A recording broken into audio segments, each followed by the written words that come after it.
Hello guys, ito na yung full video ng aking beef caldereta na niluto ko nung nakarang araw. Una, ginisa ko yung bawang sibuyas, tsaka ko nilagay yung ating 400 grams na beef ribs. So, yan ay kukunti lang kasi good for ito lang din naman. And then, sinangkutsa ko siya or ginisa para magisa yung ating karne. And then, sunod ko lang nilagay kaagad yung ating tubig, pampalambot dun sa ating beef. So, nung kumulo na, nasunod ko lang nilagay kaagad yung ating gulay, patatas, carrots, tsaka bell pepper guys.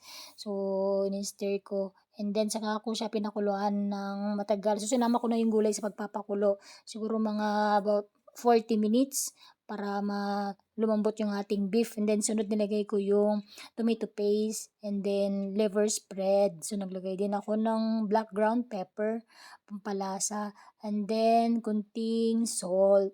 So, yun yung mga seasonings na nilagay ko dyan, guys. Then, stir ko para mag-blend na lahat yung lasa at kumapit na dun sa ating beef. And then, ayan na guys. So, pinapatuyo ko lang siya. Pinapaiga ko lang yung sabaw para mas masarap kasi pagka naiga na. And then, season to taste, naglagay ako ng konting patis kasi medyo matabang.